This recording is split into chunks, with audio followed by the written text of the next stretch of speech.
I would agree that no doubt there have been a large number of whites who have posed as liberals and as friends of the Negro and who have time and again betrayed the Negro.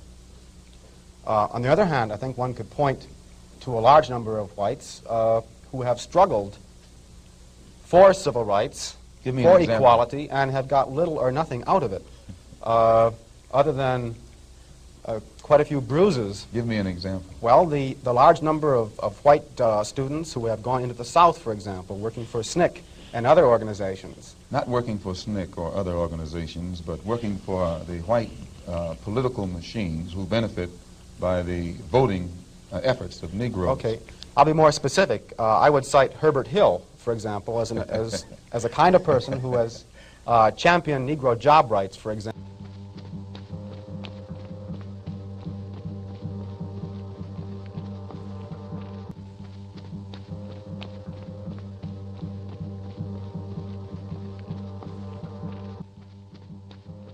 All right, good people. What is a white ally? That's really the question at hand here. Like, we gonna break that down. We gonna break it down.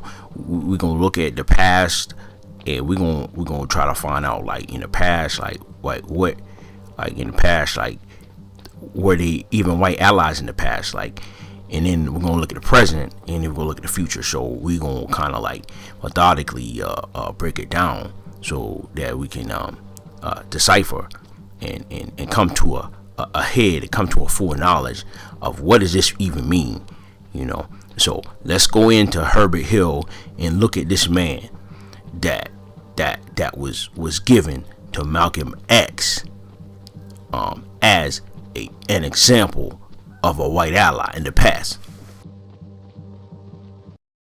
So he's a major figure in labor history and a major figure in civil rights history because he played this critical role between those two movements at the height of the civil rights movement.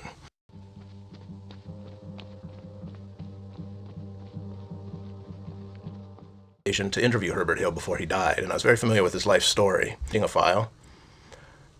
And it was from two of J. Edgar Hoover's top men, internal security officials in Washington.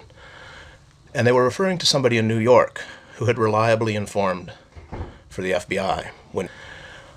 And it's one of those feelings you just get where the time, the place, New York, the man, the post he's in, there was no other labor official at the NAACP. The coincidence of him being in the socialist organization and leaving in 1949, it's clearly Herbert Hill. Part of my heart sank but he also was a hero to many for trying to open up the American workplace to black workers on an equal basis. And to discover that he had cooperated repeatedly with the FBI, naming the names of radicals and socialists he had known in the 1940s in his youth, had done so knowing he was cooperating with the FBI. All right, good people. It turns out that Herbert Hill was actually a FBI informant, so that rules him out. Now let's look at this next suspect, and let's see if she could classify as a white ally. I was lucky enough to be in the civil rights movement back in the day, and I'm going to tell you my most dramatic story, and then we'll go from there. It's a killer, almost. And I do use the N-word in this story, and I want to say that the way the N-word is used in this story is the way it's been used in history, as a word of violence, as a word of prejudice and hate.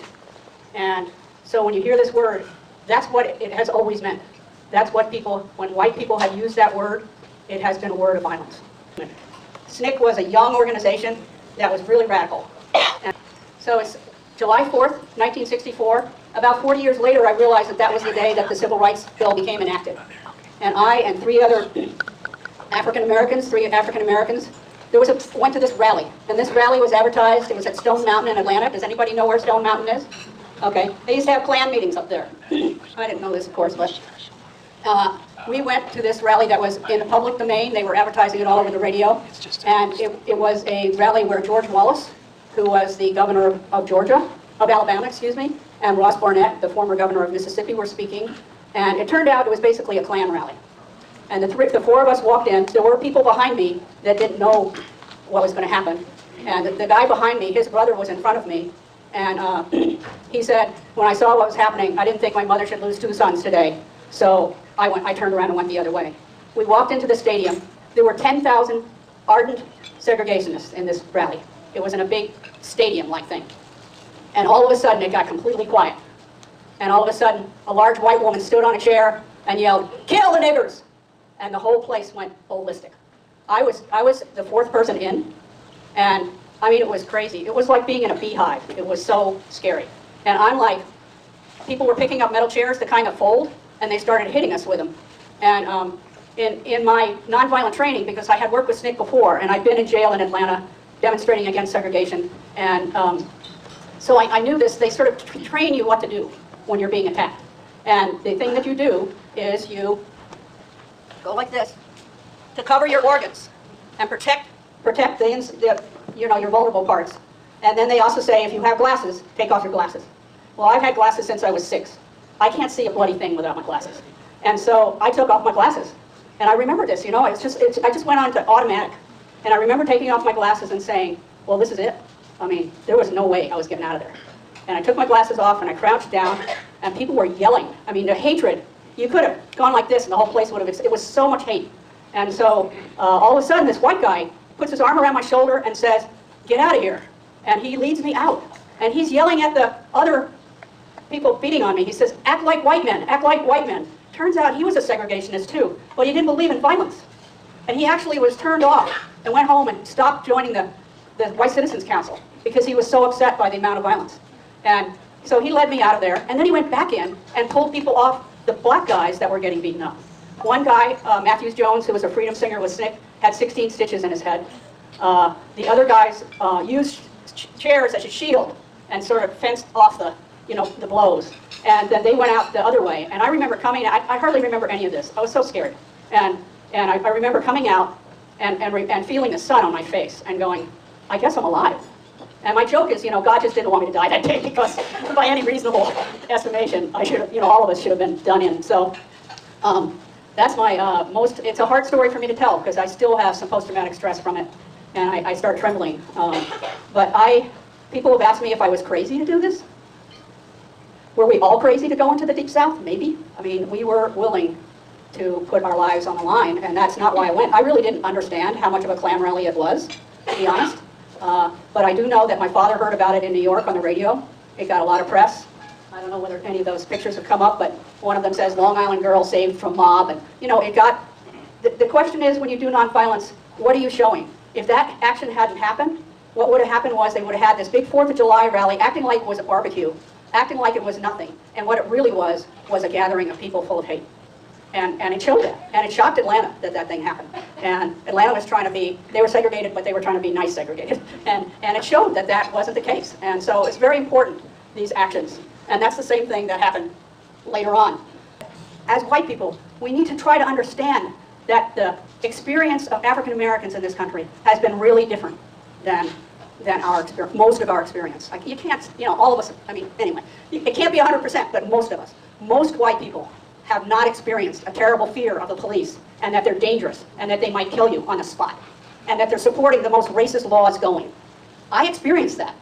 I was terrified in Mississippi. I also had a great time too, so it wasn't just the terror. The mass meetings, I would still go to Mississippi for the mass meetings, which was a large gathering that we did, and when you walked out of there, you were singing your heart out and you could face a tank. But all right, the verdict on this woman is that she's definitely not an ally to and she definitely wasn't doing any real work that can even be considered as remotely even close to being considered an ally.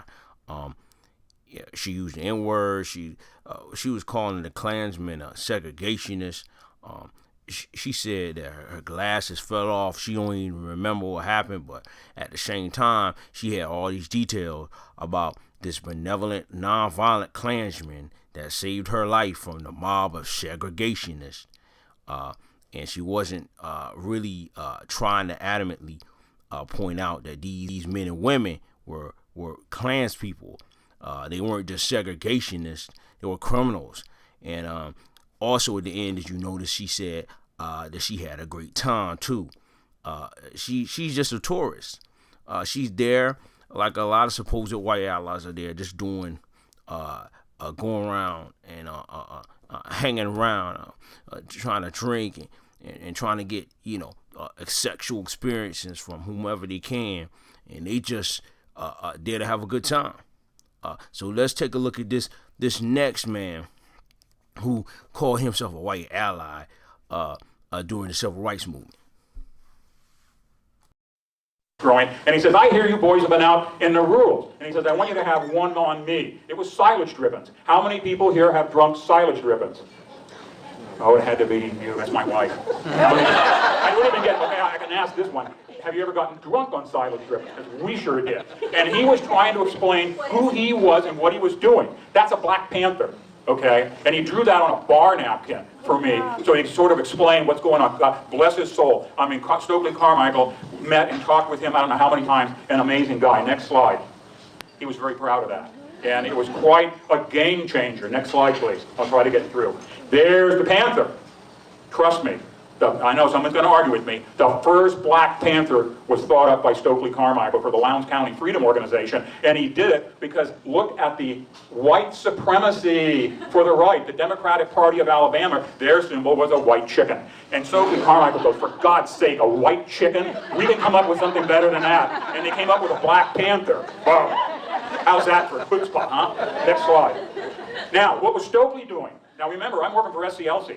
Okay, I have to explain what's going on. Stokely had gotten bombed out so many times in Lowndes County that the SNCC people in Selma felt sorry for him and gave him a little tiny back storage room in their offices, which were right above the SCLC offices in Selma, which was right across the street from the police station and jail, by the way.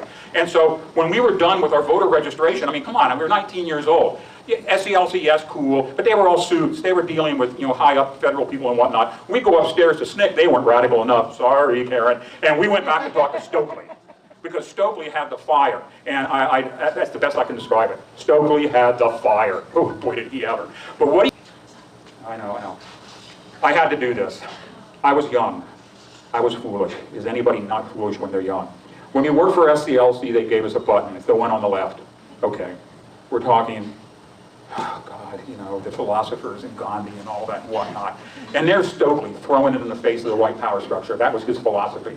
He gave me that button on the right. He gave that to me. It's like the sight, and I'm being very egotistical here. I saw a truck once on I-5, and it showed a ceremonial sword in a Marine, and it says, earned, never given. That's my button. Sorry, I had to do that. One more slide. Okay, we were down there for the first anniversary of the march. Didn't make the march. We made the first anniversary. This was incredible. But what the red arrow shows was the Black Panther button. I got a lot of crap for wearing that in college. And All right, this man right here. I mean, did you notice that he started off talking about drinking and getting drunk and drinking with some black people down in the South back in the day? This dude right here, this dude, he ain't no ally. This man right here is worse than a tourist. He trying to get merit badges and he trying to get collectibles, and this dude trying to start an eBay account off the off collectibles that he got from civil rights movement. I mean, did you notice all the laughing in the background from the audience? And he talked about Stokely Carmichael almost like he was wanted to, wanted to be with him or something. Like, did you also notice that he said nothing about Kwame Ture? If you were a fan of Stokely Carmichael, so by the end, you see that this man, he has absolutely no credibility when it comes to trying to make himself seem like an ally. This man right here is off the chains. He's by himself. He's about feeding his own ego. He even said that. So no allies found here. All right, so let's look at Charlottesville. We're gonna turn to Charlottesville, the present. Tons of allies in Charlottesville, right? Tons of white allies in Charlottesville, right?